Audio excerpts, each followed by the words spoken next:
Escuchan ustedes la lectura del libro titulado El deseado de todas las gentes, capítulo 31, el Sermón del Monte.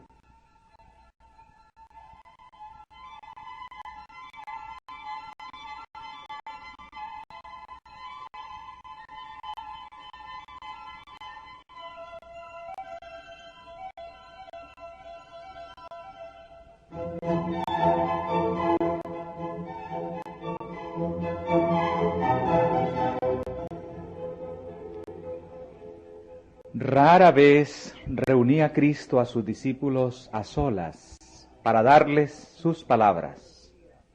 No elegía por auditorio suyo únicamente a aquellos que conocían el camino de la vida. Era su obra alcanzar a las multitudes que estaban en ignorancia y en error. Daba sus lecciones de verdad donde podía alcanzar el entendimiento entenebrecido. Él mismo era la verdad, que de pie, con los lomos ceñidos y las manos siempre extendidas para bendecir, y mediante palabras de amonestación, ruego y estímulo, trataba de elevar a todos aquellos que venían a él.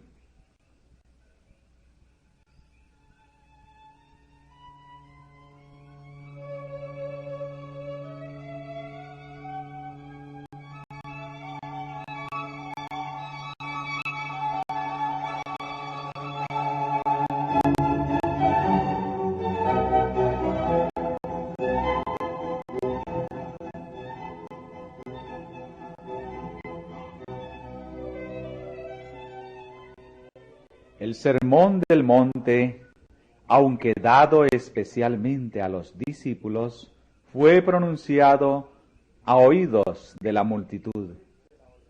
Después de la ordenación de los apóstoles, Jesús se fue con ellos a orillas del mar. Allí, por la mañana temprano, la gente había empezado a congregarse. Además de las acostumbradas muchedumbres de los pueblos galileos, había gente de Judea y aún de Jerusalén misma, de Perea, de Decápolis, de Idumea, una región lejana situada al sur de Judea, y de Tiro y Sidón, ciudades fenicias de la costa del Mediterráneo. Oyendo cuán grandes cosas hacía, ellos habían venido a oírle y para ser sanados de sus enfermedades, porque salía de él virtud y sanaba a todos.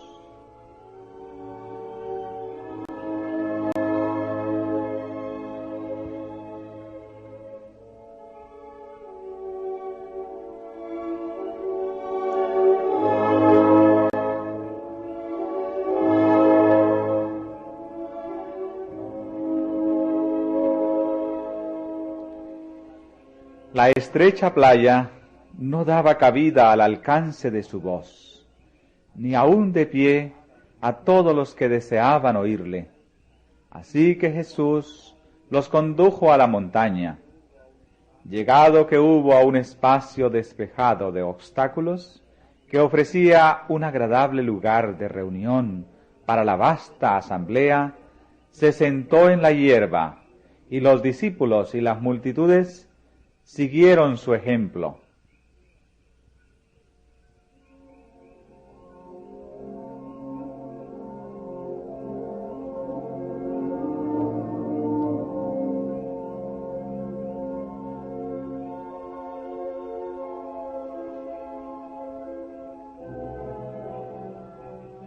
Los discípulos se situaban siempre en el lugar más cercano a Jesús.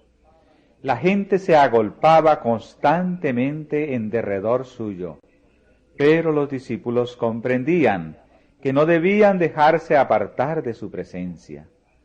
Se sentaban a su lado, a fin de no perder una palabra de sus instrucciones. Escuchaban atentamente, ávidos de comprender las verdades que iban a tener que anunciar a todos los países y a todas las edades. Presintiendo que podían esperar algo más que lo acostumbrado, rodearon ahora estrechamente a su maestro. Creían que el reino iba a ser establecido pronto, y de los sucesos de aquella mañana sacaban la segura conclusión de que Jesús iba a hacer algún anuncio concerniente a dicho reino. Un sentimiento de expectativa dominaba también a la multitud, y los rostros tensos daban evidencia del profundo interés sentido. Al sentarse la gente en la verde ladera de la montaña, aguardando las palabras del Maestro Divino, tenían todos el corazón embargado por pensamientos de gloria futura. Había escribas y fariseos que esperaban el día en que dominarían a los odiados romanos y poseerían las riquezas y el esplendor del gran imperio mundial. Los pobres campesinos y pescadores esperaban oír la seguridad de que pronto trocarían sus míseros tugurios, su escasa pitanza, la vida de trabajos y el temor de la escasez por mansiones de abundancia y comodidad. En lugar del burdo vestido que los cubría de día y era también su cobertor por la noche, esperaban que Cristo les daría los ricos y costosos mantos de sus conquistadores. Todos los corazones palpitaban con la orgullosa esperanza de que Israel sería pronto honrado ante las naciones como el pueblo elegido del Señor y Jerusalén exaltada como cabeza de un reino universal.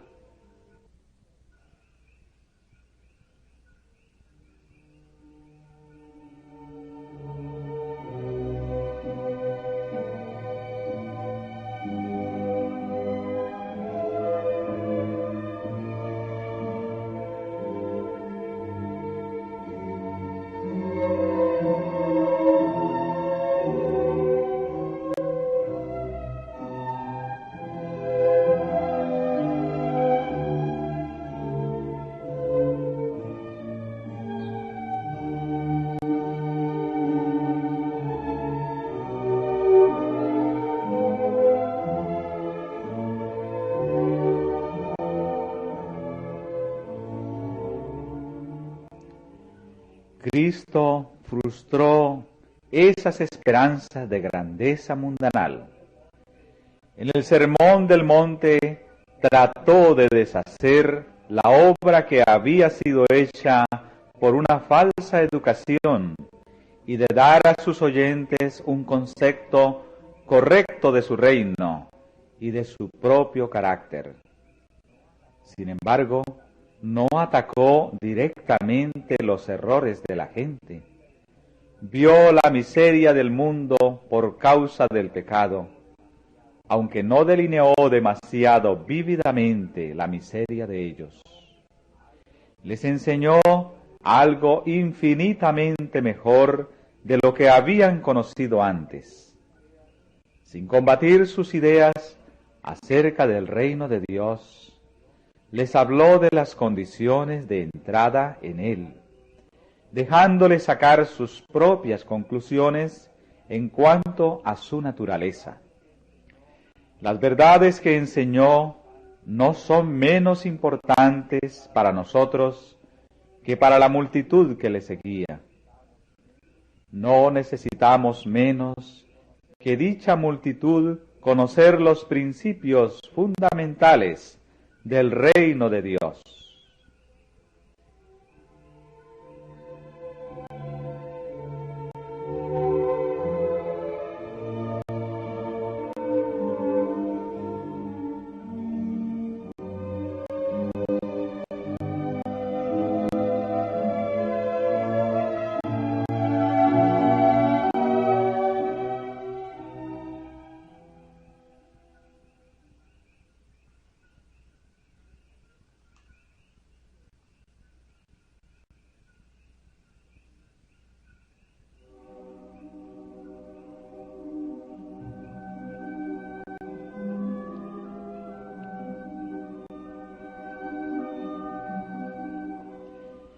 Las primeras palabras que dirigió Cristo al pueblo en el monte fueron palabras de bienaventuranza.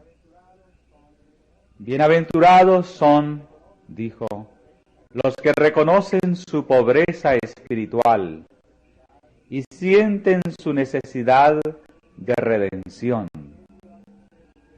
El Evangelio ha de ser predicado a los pobres.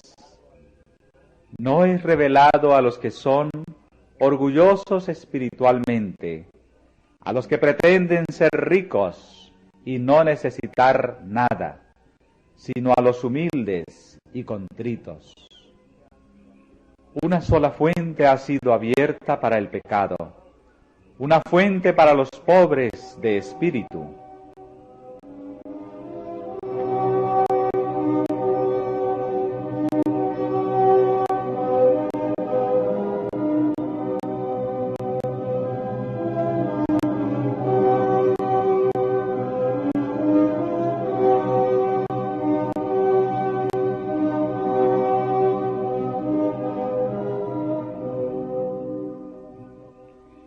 El corazón orgulloso lucha para ganar la salvación, pero tanto nuestro derecho al cielo como nuestra idoneidad para él se hallan en la justicia de Cristo. El Señor no puede hacer nada para sanar al hombre hasta que, convencido éste de su propia debilidad y despojado de toda suficiencia propia, se entrega al dominio de Dios. Entonces puede recibir el don que Dios espera concederle. De nada es privada el alma que siente su necesidad. Ella tiene acceso sin reserva a aquel en quien mora toda la plenitud. Porque así dijo el alto y sublime, el que habita la eternidad, y cuyo nombre es el Santo. Yo habito en la altura y la santidad, y con el quebrantado y humilde de espíritu, para hacer vivir el espíritu de los humildes, y para vivificar el corazón de los quebrantados.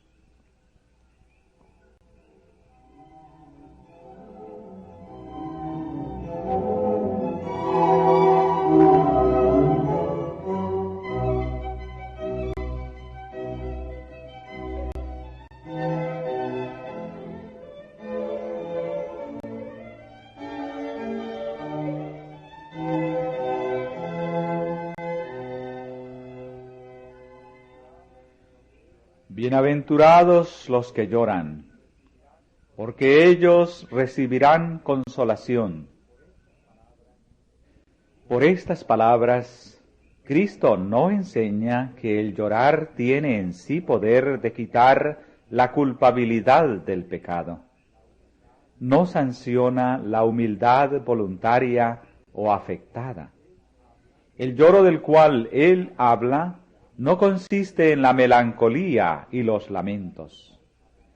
Mientras nos apesadumbramos por causa del pecado, debemos regocijarnos en el precioso privilegio de ser hijos de Dios.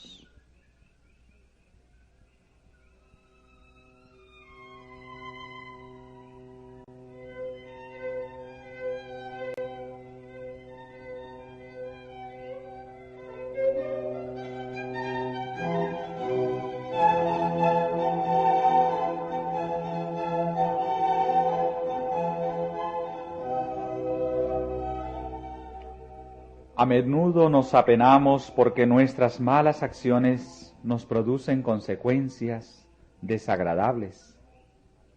Pero esto no es arrepentimiento. El verdadero pesar por el pecado es resultado de la obra del Espíritu Santo. El Espíritu revela la ingratitud del corazón que ha despreciado y agraviado al Salvador, y nos trae contritos al pie de la cruz. Cada pecado vuelve a herir a Jesús, y al mirar a aquel a quien hemos traspasado, lloramos por los pecados que le produjeron angustia. Una tristeza tal nos inducirá a renunciar al pecado.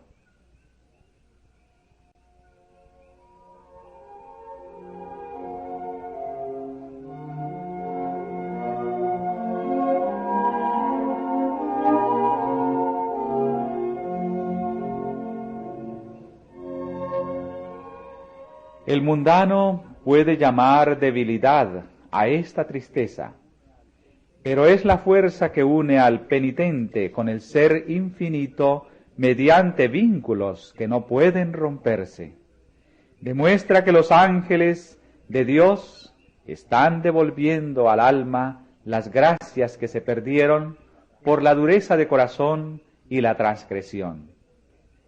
Las lágrimas del penitente son tan solo las gotas de lluvia que preceden al brillo del sol de la santidad.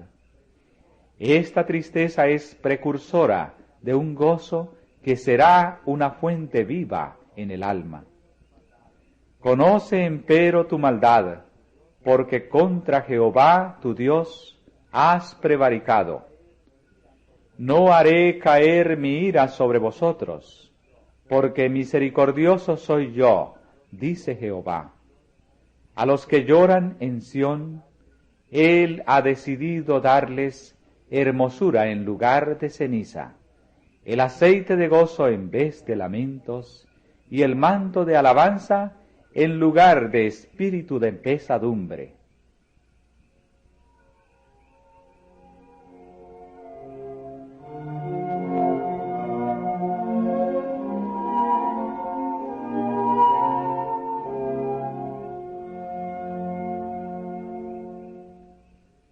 Y hay consuelo para los que lloran en las pruebas y tristezas.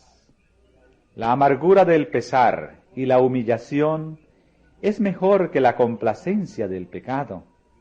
Por la aflicción, Dios nos revela los puntos infectados de nuestro carácter para que por su gracia podamos vencer nuestros defectos. Nos son revelados capítulos desconocidos con respecto a nosotros mismos, y nos llega la prueba de que nos hará aceptar o rechazar la reprensión y el consejo de Dios. Cuando somos probados, no debemos agitarnos y quejarnos, no debemos rebelarnos ni acongojarnos hasta escapar de la mano de Cristo.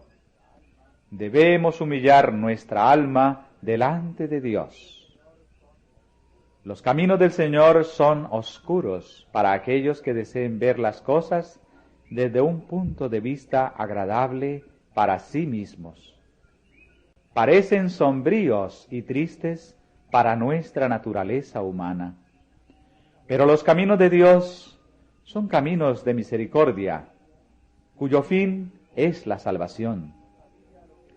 Elías no sabía lo que estaba haciendo cuando en el desierto dijo que estaba harto de la vida y rogaba que se le dejase morir. En su misericordia, el Señor no hizo caso de sus palabras. A Elías le quedaba todavía una gran obra que hacer, y cuando su obra fuese hecha, no había de perecer en el desaliento y la soledad del desierto. No le tocaba descender al polvo de la muerte, sino ascender en gloria con el convoy de carros celestiales hasta el trono que está en las alturas.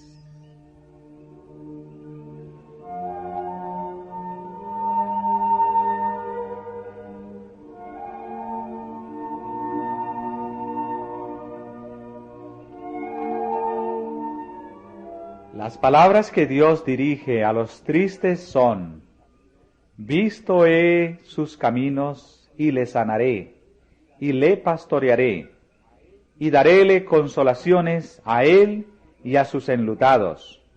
Su lloro tornaré en gozo, y los consolaré, y los alegraré de su dolor.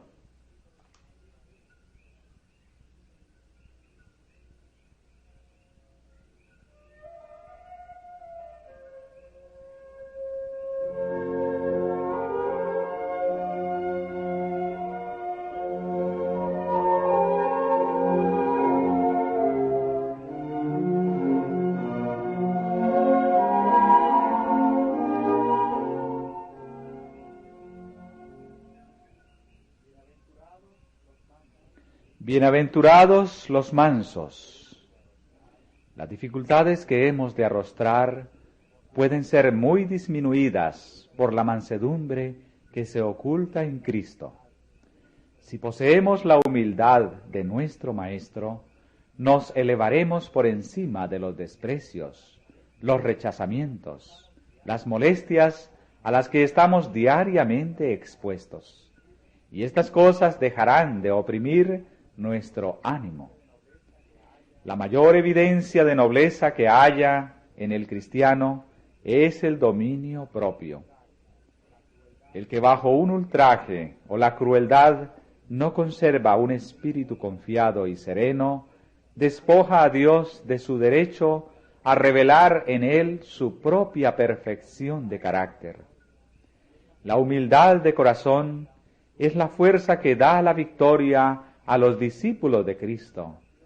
Es la prenda de su relación con los atrios celestiales.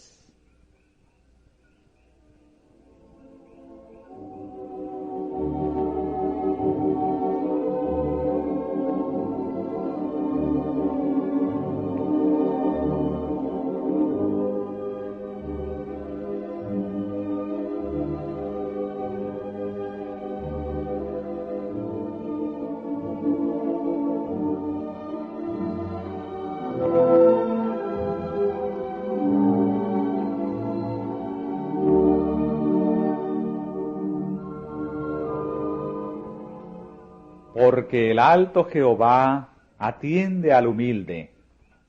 Los que revelan el espíritu manso y humilde de Cristo son considerados tiernamente por Dios.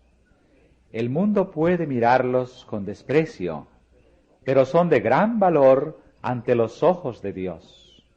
No sólo los sabios, los grandes, los benefactores obtendrán entrada en los atrios celestiales. No sólo el activo trabajador, lleno de celo y actividad incesante, no. El pobre de espíritu que anhela la presencia permanente de Cristo, el humilde de corazón, cuya más alta ambición es hacer la voluntad de Dios, estos obtendrán abundante entrada. Se hallarán entre aquellos que habrán lavado sus ropas y las habrán blanqueado en la sangre del Cordero. Por esto están delante del trono de Dios y le sirven día y noche en su templo, y el que está sentado en el trono tenderá su pabellón sobre ellos.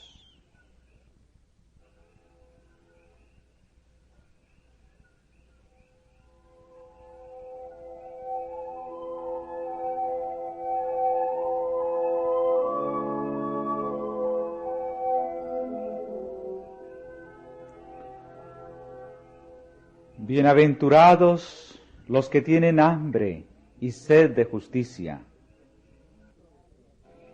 El sentimiento de su indignidad inducirá al corazón a tener hambre y sed de justicia, y este deseo no quedará frustrado. Los que den lugar a Jesús en su corazón llegarán a sentir su amor. Todos los que anhelan poseer la semejanza del carácter de Dios quedarán satisfechos. El Espíritu Santo no deja nunca sin ayuda al alma que mira a Jesús. Toma de las cosas de Cristo y se las revela. Si la mirada se mantiene fija en Cristo, la obra del Espíritu no cesa hasta que el alma queda conformada a su imagen. El elemento puro del amor dará expansión al alma y la capacitará para llegar a un nivel superior, un conocimiento acrecentado de las cosas celestiales, de manera que alcanzará la plenitud. Bienaventurados los que tienen hambre y sed de justicia, porque ellos serán hartos.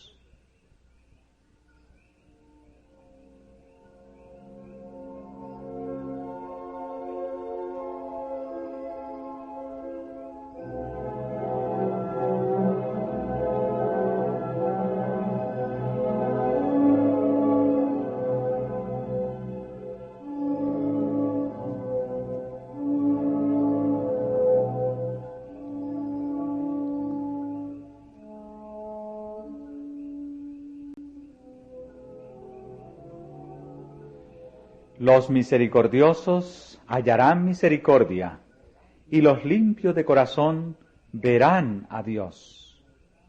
Todo pensamiento impuro contamina el alma, menoscaba el sentido moral y tiende a obliterar las impresiones del Espíritu Santo. Empaña la visión espiritual de manera que los hombres no puedan contemplar a Dios. El Señor puede perdonar al pecador arrepentido y le perdona, pero aunque esté perdonada, el alma queda mancillada. Toda impureza de palabras o de pensamientos debe ser rehuida por aquel que quiera tener un claro discernimiento de la verdad espiritual.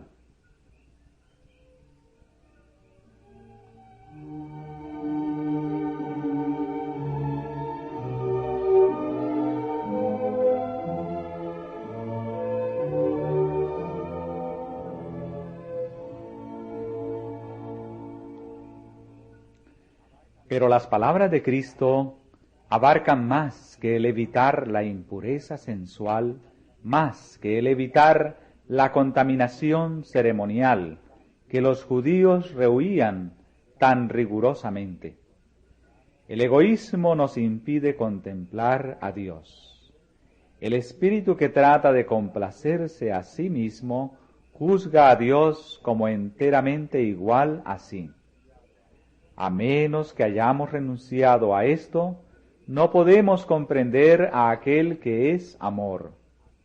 Únicamente el corazón abnegado, el espíritu humilde y confiado, verá a Dios como misericordioso y piadoso, tardo para la ira y grande en benignidad y verdad.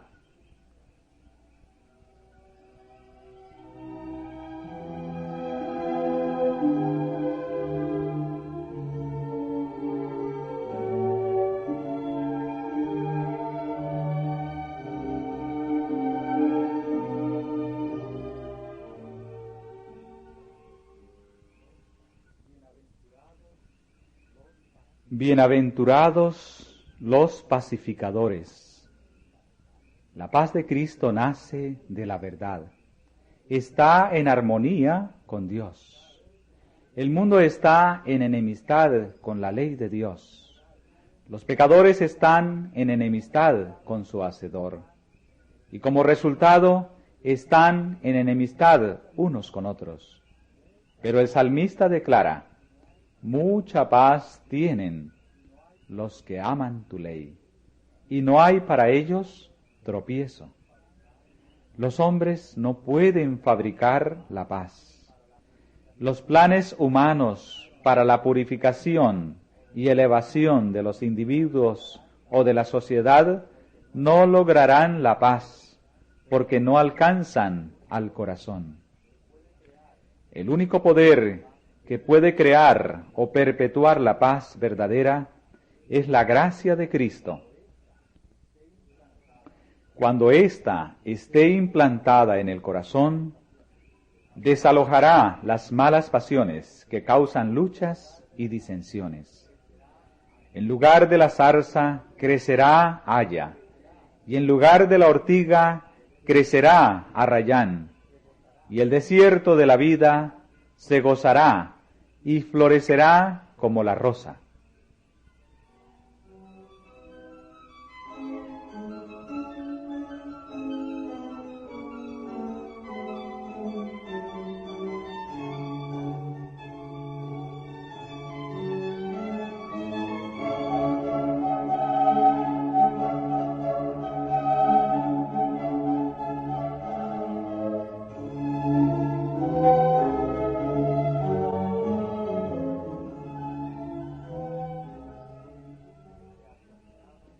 Las multitudes se asombraban de estas enseñanzas que eran tan diferentes de los preceptos y ejemplos de los fariseos.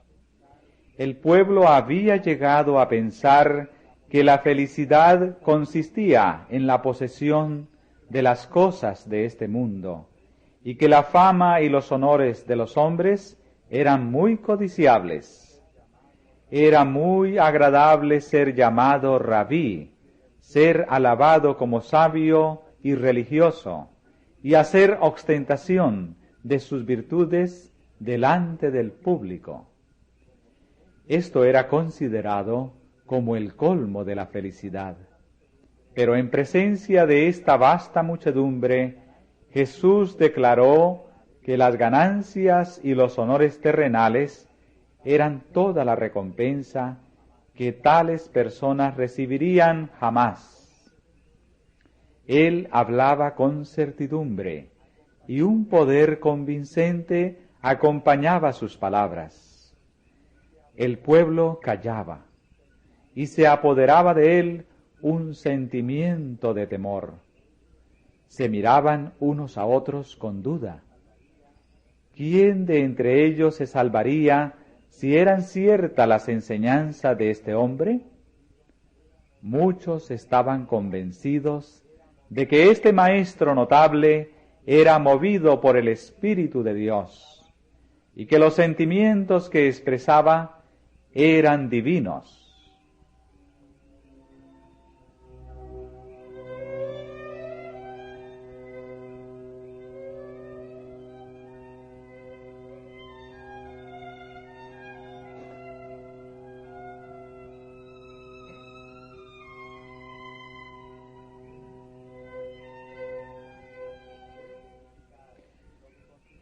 Después de explicar lo que constituye la verdadera felicidad y cómo puede obtenerse, Jesús definió el deber de sus discípulos como maestros elegidos por Dios para conducir a otros por la senda de justicia y vida eterna. Él sabía que ellos sufrirían a menudo desilusiones y desalientos, y que encontrarían oposición decidida, que serían insultados y verían rechazado su testimonio. Bien sabía él que, en el cumplimiento de su misión, los hombres humildes que escuchaban tan atentamente sus palabras, habrían de soportar calumnias, torturas, encarcelamiento y muerte, y prosiguió: Bienaventurados los que padecen persecución por causa de la justicia, porque de ellos es el reino de los cielos. Bienaventurados sois cuando os vituperaren y os persiguieren, y dijeren de vosotros todo mal por mi causa, mintiendo. Gozaos y alegraos, porque vuestra merced es grande en los cielos, que así persiguieron a los profetas que fueron antes de vosotros.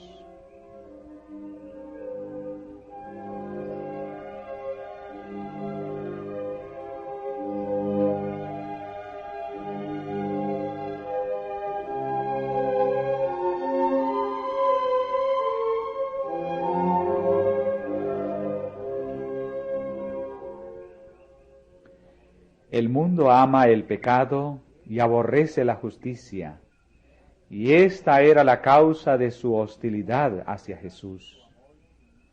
Todos los que rechazan su amor infinito hallarán en el cristianismo un elemento perturbador. La luz de Cristo disipa las tinieblas que cubren sus pecados y les manifiesta la necesidad de una reforma, mientras los que se entregan a la influencia del Espíritu Santo empiezan a guerrear contra sí mismos. Los que se aferran al pecado combaten la verdad y a sus representantes.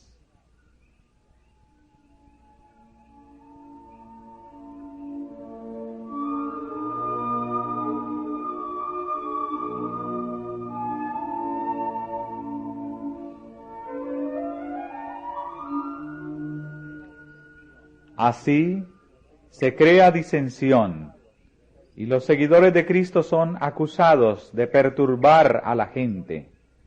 Pero es la comunión con Dios lo que les trae la enemistad del mundo, Ellos llevan el oprobio de Cristo, andan por la senda en que anduvieron los más nobles de la tierra.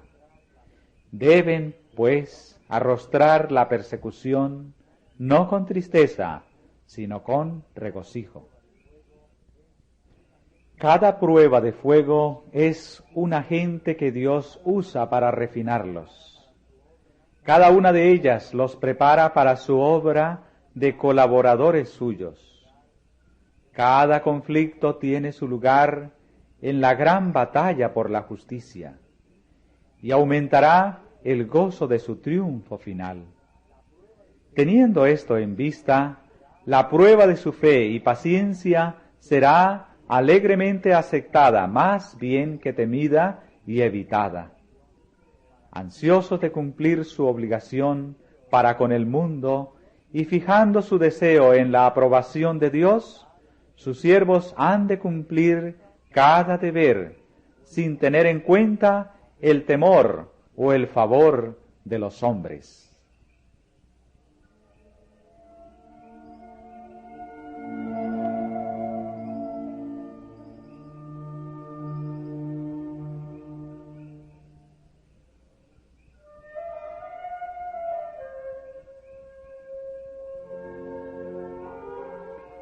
Vosotros sois la sal de la tierra, dijo Jesús.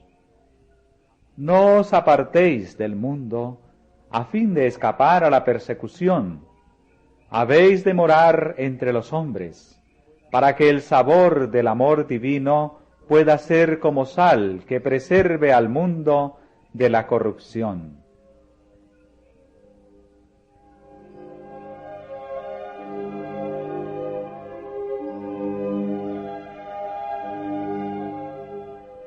Los corazones que responden a la influencia del Espíritu Santo son los conductos por medio de los cuales fluye la bendición de Dios. Si los que sirven a Dios fuesen quitados de la tierra y su Espíritu se retirase de entre los hombres, este mundo quedaría en desolación y destrucción como fruto del dominio de Satanás.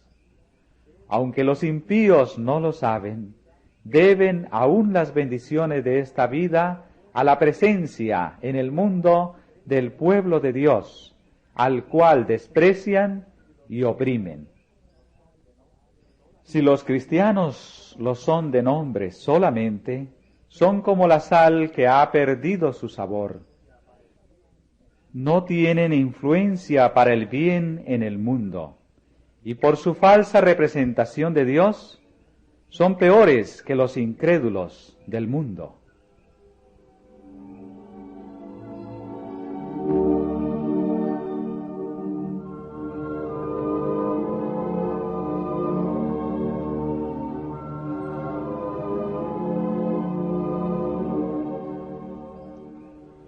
Vosotros sois la luz del mundo. Los judíos pensaban limitar los beneficios de la salvación a su propia nación. Pero Cristo les demostró que la salvación es como la luz del sol, pertenece a todo el mundo. La religión de la Biblia no se ha de limitar a lo contenido entre las tapas de un libro, ni entre las paredes de una iglesia. No ha de ser sacada a luz ocasionalmente, para nuestro beneficio, y luego guardarse de nuevo cuidadosamente. Ha de santificar la vida diaria, manifestarse en toda transacción comercial y en todas nuestras relaciones sociales.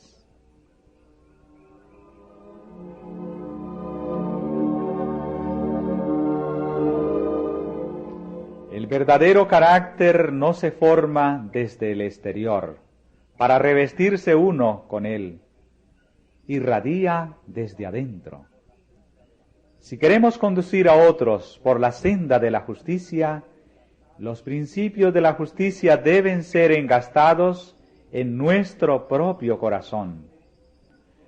Nuestra profesión de fe puede proclamar la teoría de la religión, pero es nuestra piedad práctica la que pone de relieve la palabra de verdad. La vida consecuente, la santa conversación, la integridad inquebrantable, el espíritu activo y benévolo, el ejemplo piadoso, tales son los medios por los cuales la luz es comunicada al mundo. Jesús no se había espaciado en las especificaciones de la ley, pero no quería dejar que sus oyentes sacasen la conclusión de que había venido para poner de lado sus requerimientos. Sabía que había espías listos para valerse de toda palabra que pudiese ser torcida para servir su propósito. Conocía el prejuicio que existía en la mente de muchos de sus oyentes, y no dijo nada que pudiese perturbar su fe en la religión y las instituciones que les habían sido confiadas por medio de Moisés. Cristo mismo había dado la ley moral y la ceremonial. No había venido para destruir la confianza en sus propias instrucciones. A causa de su gran reverencia por la ley y los profetas, procuraba abrir una brecha en la muralla de los requerimientos tradicionales que rodeaban a los judíos. Mientras trataba de poner a un lado sus falsas interpretaciones de la ley, puso a sus discípulos en guardia contra la renuncia a las verdades vitales confiadas a los hebreos.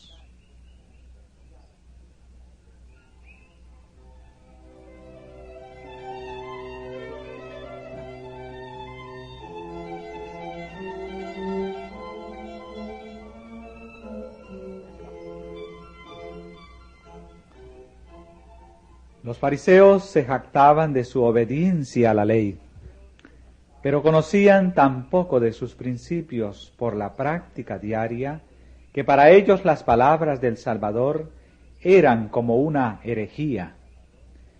Mientras él barría las inmundicias bajo las cuales la verdad había estado enterrada, los circunstantes pensaban que barría la verdad misma.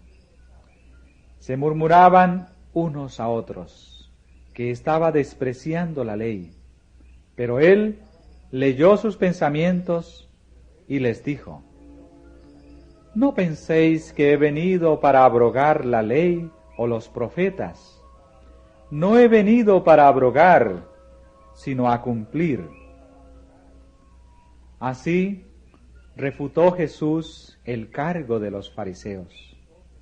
Su misión en este mundo consistía en vindicar los sagrados derechos de aquella ley que ellos le acusaban de violar. Si la ley de Dios hubiese podido cambiarse o abrogarse, Cristo no habría necesitado sufrir las consecuencias de nuestra transgresión. Él vino para explicar la relación de la ley con el hombre e ilustrar sus preceptos por su propia vida de obediencia.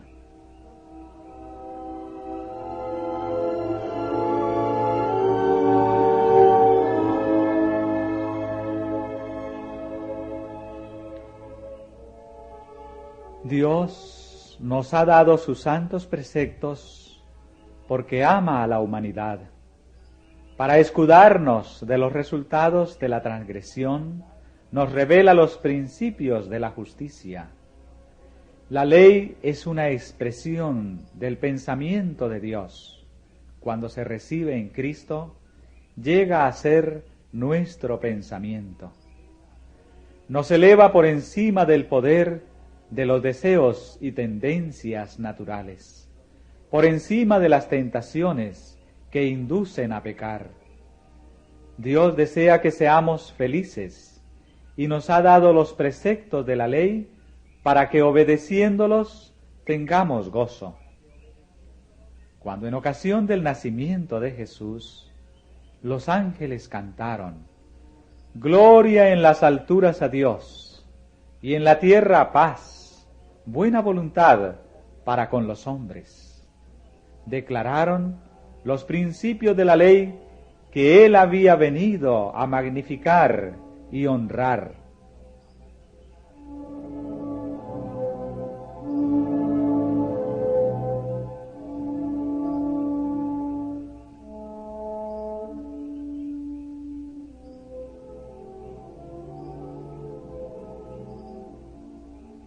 Cuando la ley fue proclamada desde el Sinaí, Dios hizo conocer a los hombres la santidad de su carácter para que por el contraste pudiesen ver cuán pecaminoso era el propio. La ley fue dada para convencerlos de pecado y revelar su necesidad de un Salvador. Haría esto al ser aplicados sus principios al corazón por el Espíritu Santo. Todavía tiene que hacer esta obra. En la vida de Cristo son aclarados los principios de la ley, y al tocar el corazón el Espíritu Santo de Dios, al revelar la luz de Cristo a los hombres, la necesidad que ellos tienen de su sangre purificadora y de su justicia justificadora, la ley sigue siendo un agente para atraernos a Cristo, a fin de que seamos justificados por la fe. La ley de Jehová es perfecta, que vuelve el alma.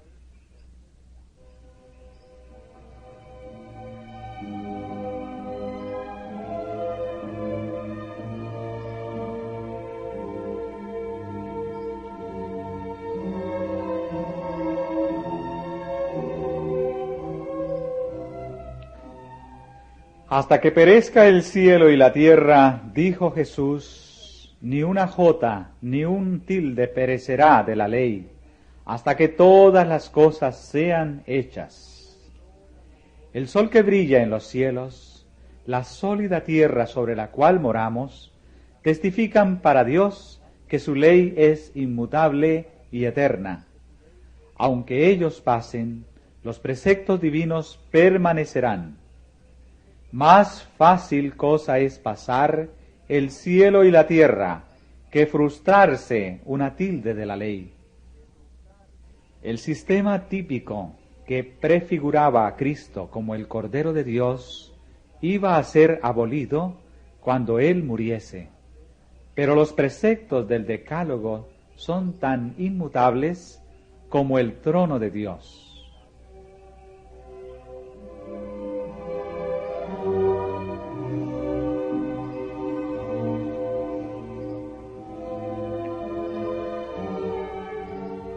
Puesto que la ley de Jehová es perfecta, cualquier variación de ella debe ser mala. Los que desobedecen los mandamientos de Dios y enseñan a otros a hacerlo son condenados por Cristo. La vida de obediencia del Salvador sostuvo los derechos de la ley.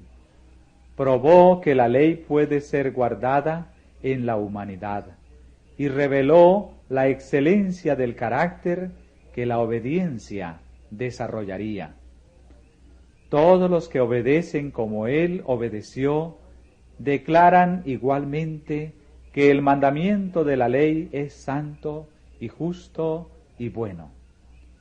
Por otro lado, todos los que violan los mandamientos de Dios sostienen el aserto de Satanás de que la ley es injusta y no puede ser obedecida. Así secundan los engaños del gran adversario y deshonran a Dios. Son hijos del maligno, que fue el primer rebelde contra la ley de Dios. Admitirlos en el cielo sería volver a introducir elementos de discordia y rebelión, y hacer peligrar el bienestar del universo. Ningún hombre que desprecia voluntariamente un principio de la ley entrará en el reino de los cielos.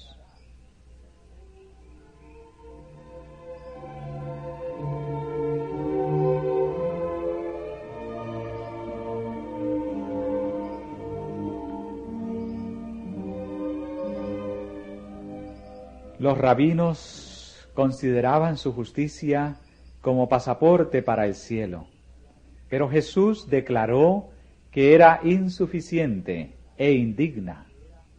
Las ceremonias externas y un conocimiento teórico de la verdad constituían la justicia farisaica.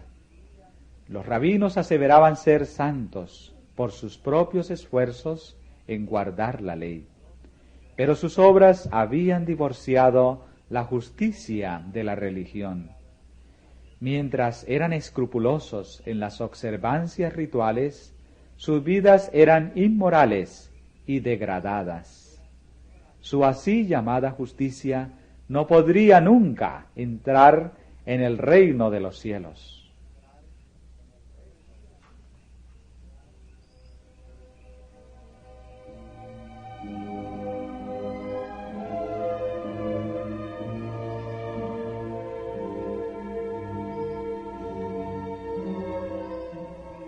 En el tiempo de Cristo, el mayor engaño de la mente humana consistía en creer que un mero asentimiento a la verdad constituía la justicia. En toda experiencia humana, un conocimiento teórico de la verdad ha demostrado ser insuficiente para salvar el alma. No produce fruto de justicia. Una estimación celosa, por la que se llama verdad teológica, acompaña a menudo al odio de la verdad genuina manifestada en la vida. Los capítulos más sombríos de la historia están cargados con el recuerdo de crímenes cometidos por fanáticos religiosos. Los fariseos se llamaban hijos de Abraham y se jactaban de poseer los oráculos de Dios. Pero estas ventajas no los preservaban del egoísmo, la malicia, la codicia de ganancias y la más baja hipocresía. Pensaban ser los mayores religiosos del mundo, pero su así llamada ortodoxia los condujo a crucificar al Señor de la gloria.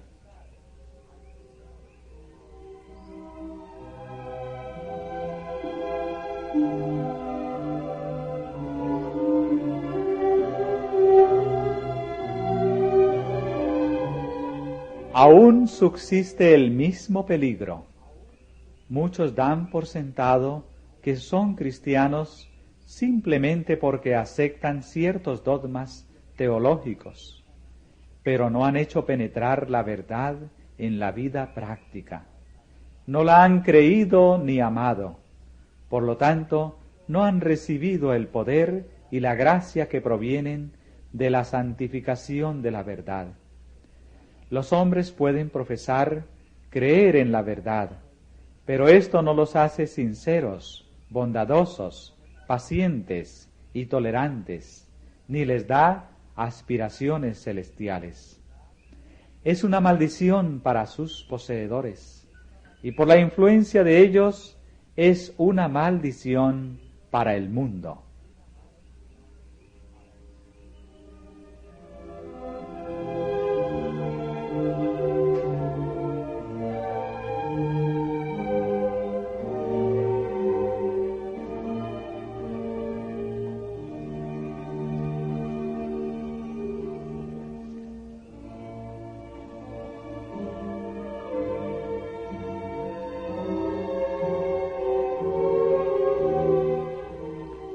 La justicia que Cristo enseñaba es la conformidad del corazón y de la vida a la voluntad revelada de Dios.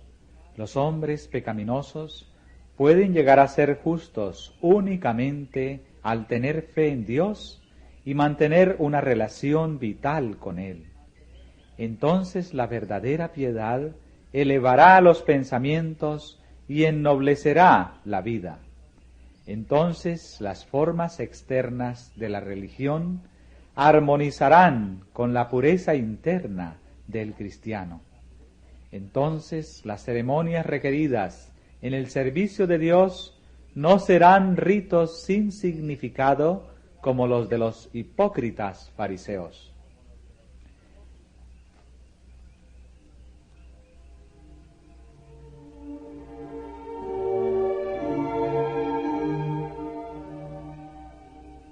Jesús consideró los mandamientos por separado y explicó la profundidad y anchura de sus requerimientos. En vez de quitarles una jota de su fuerza, demostró cuán abarcantes son sus principios y desenmascaró el error fatal de los judíos en su demostración exterior de obediencia. Declaró que por el mal pensamiento o la mirada concupiscente se quebranta la ley de Dios. El que toma parte en la menor injusticia está violando la ley y degradando su propia naturaleza moral. El homicidio existe primero en la mente. El que concede al odio un lugar en su corazón está poniendo los pies en la senda del homicida, y sus ofrendas son aborrecibles para Dios.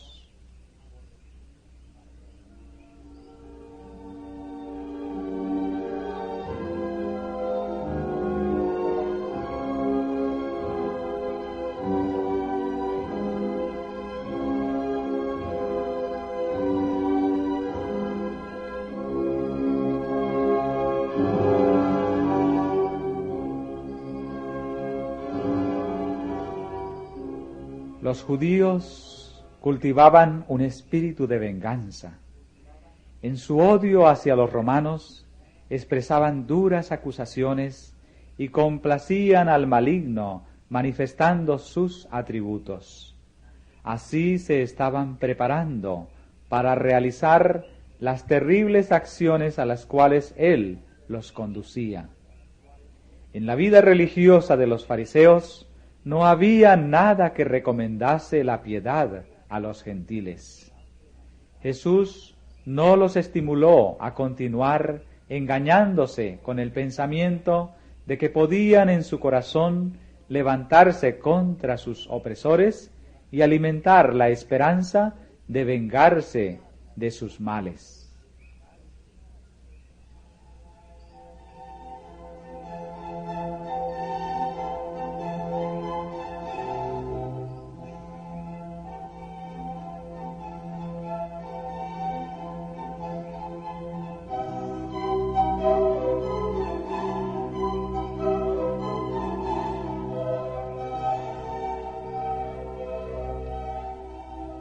Es cierto que hay una indignación justificable, aún en los seguidores de Cristo. Cuando vemos que Dios es deshonrado y su servicio puesto en oprobio, cuando vemos al inocente oprimido, una justa indignación conmueve el alma. Un enojo tal, nacido de una moral sensible, no es pecado. Pero los que por cualquier supuesta provocación se sienten libres para ceder a la ira o al resentimiento, están abriendo el corazón a Satanás. La amargura y animosidad deben ser desterradas del alma si queremos estar en armonía con el cielo.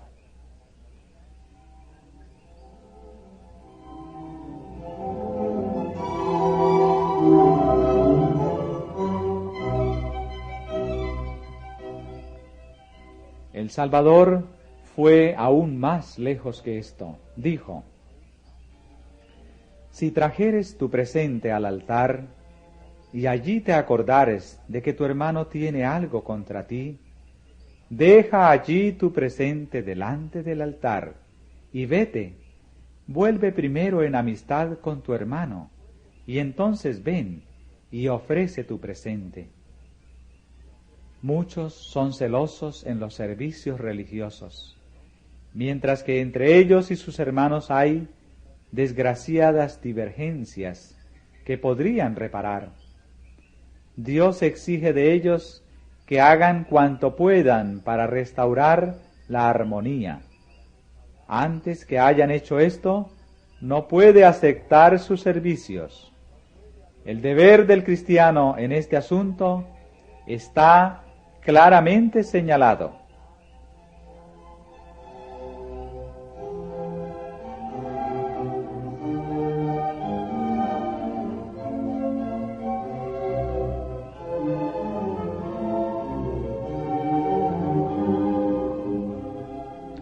Dios derrama sus bendiciones sobre todos.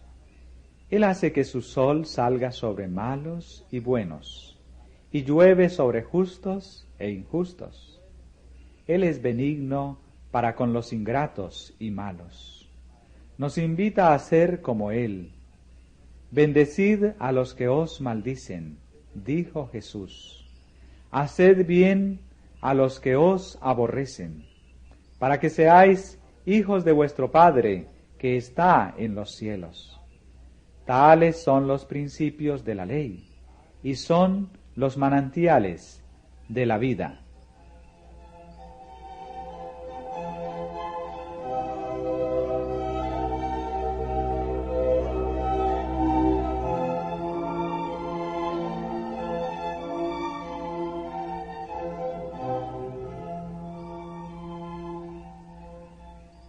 El ideal de Dios para sus hijos es más elevado de lo que puede alcanzar el más sublime pensamiento humano. Sed, pues, vosotros perfectos, como vuestro Padre que está en los cielos es perfecto. Esta orden es una promesa. El plan de redención contempla nuestro completo rescate del poder de Satanás. Cristo separa siempre del pecado al alma contrita. Vino para destruir las obras del diablo y ha hecho provisión para que el Espíritu Santo sea impartido a toda alma arrepentida para guardarla de pecar.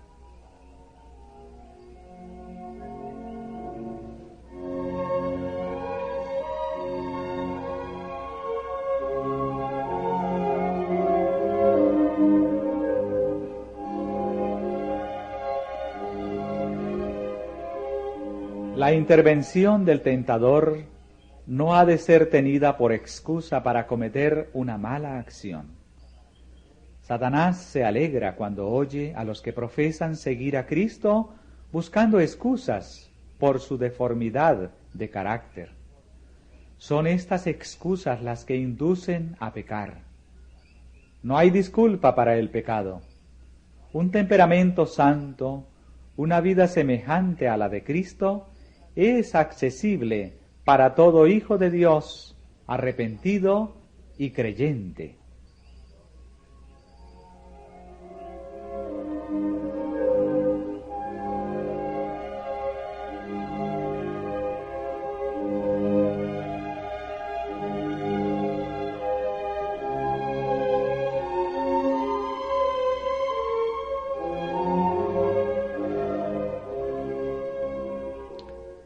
El ideal del carácter cristiano es la semejanza con Cristo.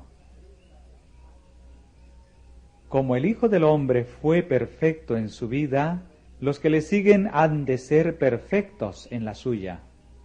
Jesús fue hecho en todo semejante a sus hermanos. Se hizo carne como somos carne. Tuvo hambre y sed y sintió cansancio. Fue sostenido por el alimento y refrigerado por el sueño. Participó de la suerte del hombre, aunque era el inmaculado Hijo de Dios. Era Dios en la carne. Su carácter ha de ser el nuestro. El Señor dice de aquellos que creen en Él: habitaré y andaré en ellos, y seré el Dios de ellos, y ellos serán mi pueblo.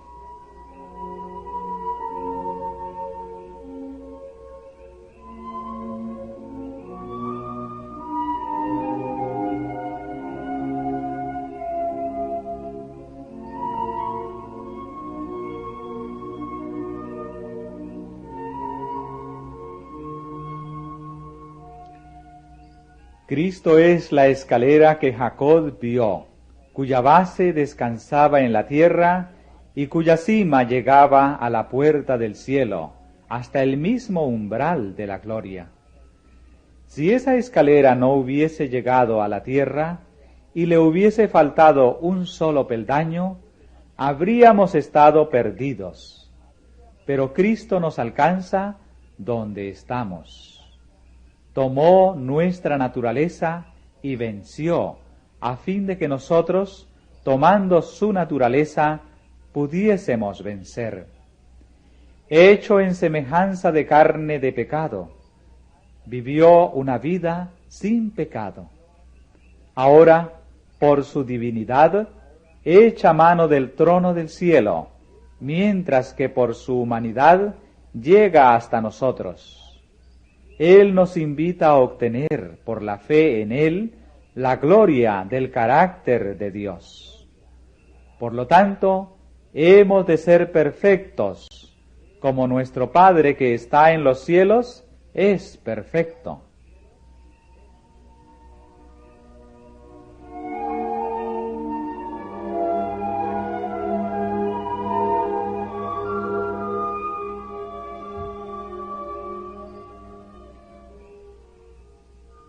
Jesús había demostrado en qué consiste la justicia y había señalado a Dios como su fuente.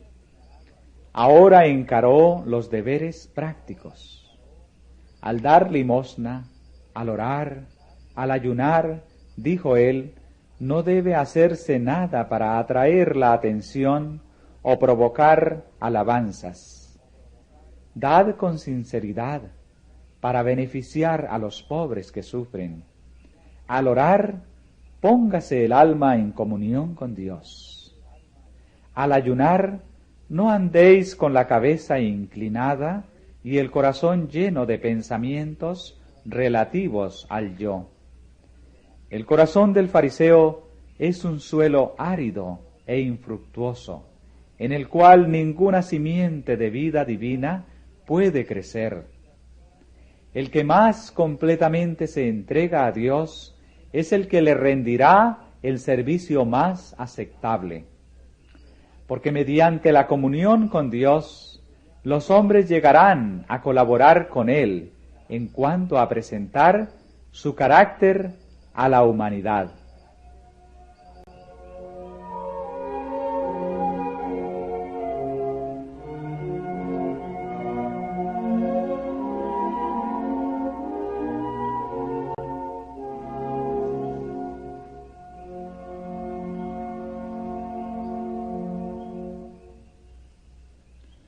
El servicio prestado con sinceridad de corazón tiene gran recompensa.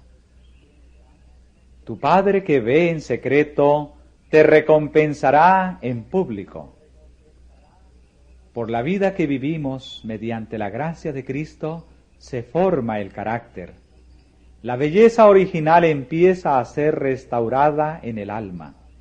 Los atributos del carácter de Cristo son impartidos y la imagen del ser divino empieza a resplandecer. Los rostros de los hombres y mujeres que andan y trabajan con Dios expresan la paz del cielo. Están rodeados por la atmósfera celestial. Para esas almas, el reino de Dios empezó ya. Tienen el gozo de Cristo, el gozo de beneficiar a la humanidad. Tienen la honra de ser aceptados para servir al Maestro. Se les ha confiado el cargo de hacer su obra en su nombre.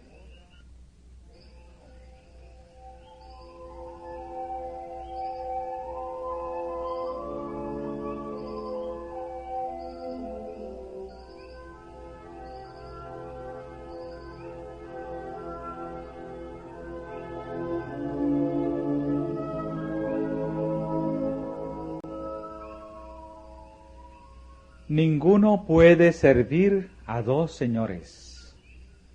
No podemos servir a Dios con un corazón dividido. La religión de la Biblia no es una influencia entre muchas otras. Su influencia ha de ser suprema, impregnando y dominando todo lo demás.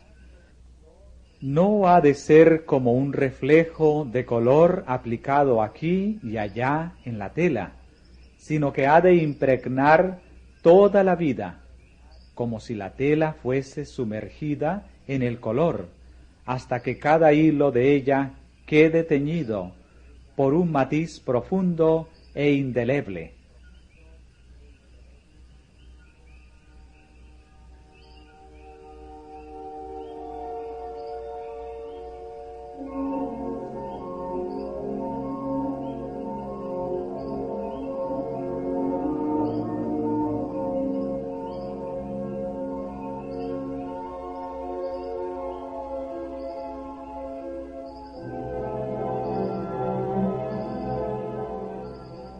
Así que si tu ojo fuere sincero, todo tu cuerpo será luminoso.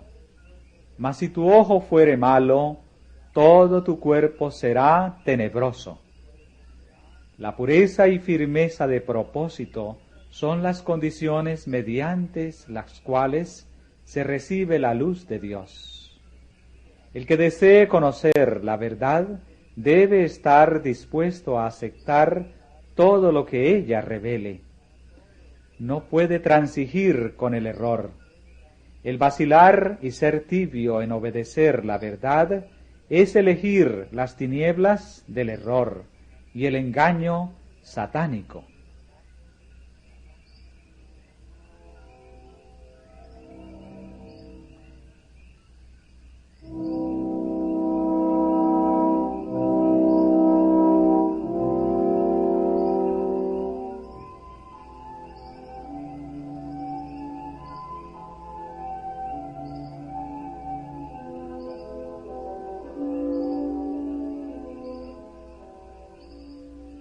Los métodos mundanales y los invariables principios de la justicia no se fusionan imperceptiblemente como los colores del arco iris. Entre los dos, el Dios eterno ha trazado una separación amplia y clara. La semejanza de Cristo se destaca tanto de la de Satanás como el mediodía contrasta con la medianoche. Y únicamente aquellos que vivan la vida de Cristo son sus colaboradores. Si se conserva un pecado en el alma o se retiene una mala práctica en la vida, todo el ser queda contaminado. El hombre viene a ser un instrumento de iniquidad.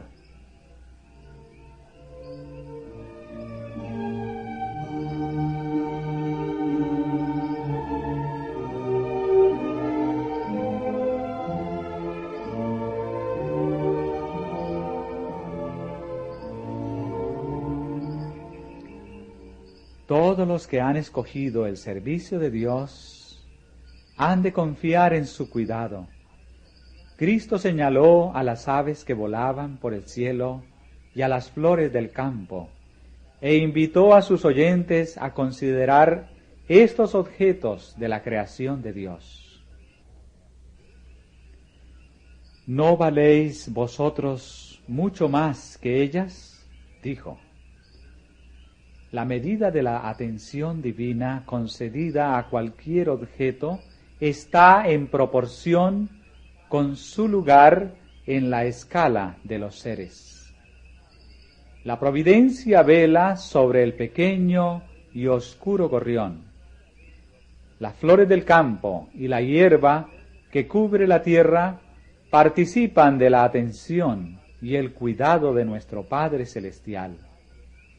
El gran artífice maestro pensó en los lirios y los hizo tan hermosos que superan la gloria de Salomón. ¿Cuánto mayor interés ha de tener por el hombre, que es la imagen y gloria de Dios? Anhela ver a sus hijos revelar un carácter según su semejanza. Así como el rayo del sol imparte a las flores sus variados y delicados matices, imparte Dios al alma la hermosura de su propio carácter.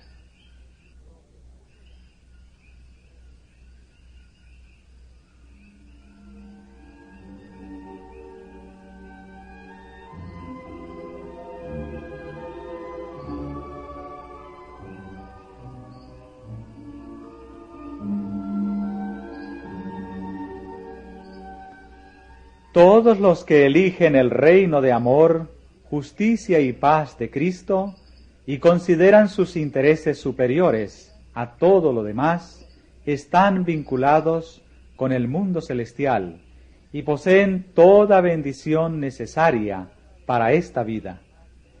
En el libro de la providencia divina o volumen de la vida, se nos da a cada uno una página. Esa página contiene todo detalle de nuestra historia. Aún los cabellos de nuestra cabeza están contados. Dios no se olvida jamás de sus hijos.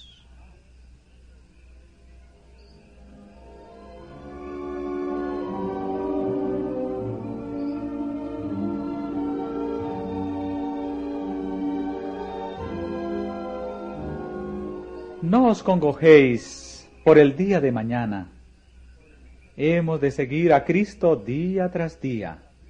Dios no nos concede ayuda para mañana. A fin de que no se confundan, Él no da a sus hijos todas las indicaciones para el viaje de su vida de una vez. Les explica tan solo lo que pueden recordar y cumplir. La fuerza y sabiduría impartidas son para la emergencia actual. Si alguno de vosotros tiene falta de sabiduría para hoy, demándela a Dios, el cual da a todos abundantemente, y no zahiere, y le será dada.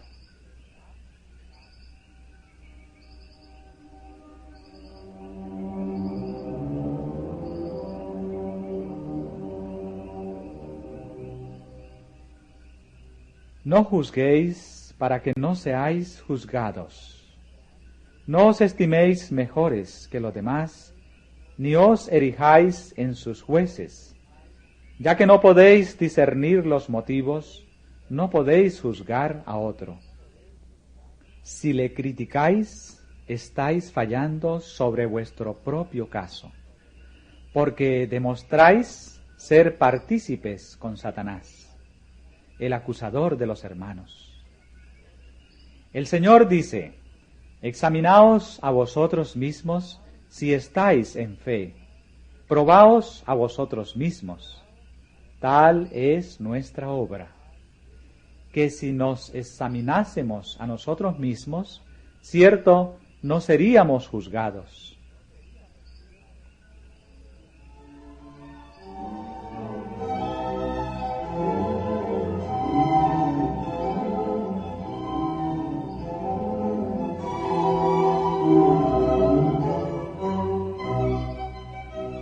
El buen árbol producirá buenos frutos. Si el fruto es desagradable al paladar e inútil, el árbol es malo. Así también el fruto que se produce en la vida atestigua las condiciones del corazón y la excelencia del carácter. Las buenas obras no pueden comprar la salvación, pero son una evidencia de la fe que obra por el amor y purifica el alma.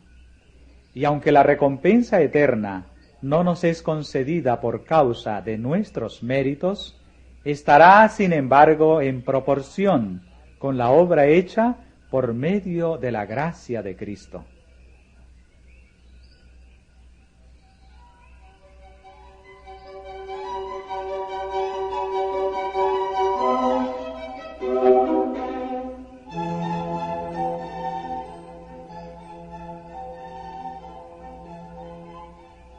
Así expuso Cristo los principios de su reino y demostró que era la gran regla de la vida, y para grabar la lección añadió una ilustración.